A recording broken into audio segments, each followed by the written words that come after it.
So guys, good morning sa inyong lahat. Yan. So nagawa ko na yung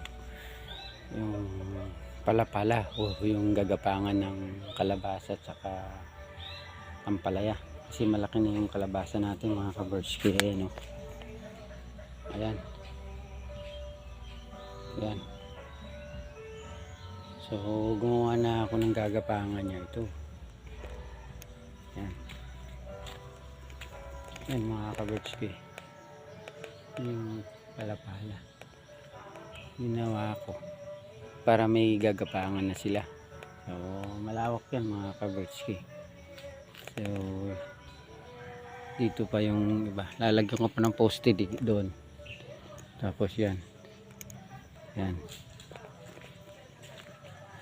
yan, tapos yun nagawa na para dun gumapang yung mga kalabasa at saka palapala mga kaberski. So yun, gagawa na natin yung kalahati mga kaberski. So medyo mainit na mga kaberski. So pahinga na muna tayo mga kaberski. Maraming salamat at sa susunod update ko kayo pagkagawa nito para makita nyo. Kung gusto nyo po mag-suggest ng mga pwede kong gawin, pwede naman po, nagtatanggap naman tayo ng mga suggestion mga kabertsi, lalo na sa ating mga bihasa sa mga ganitong gawain. So maraming salamat sa inyo mga kabertsi. Bye bye na muna at tayo magpapahinga. Bye bye.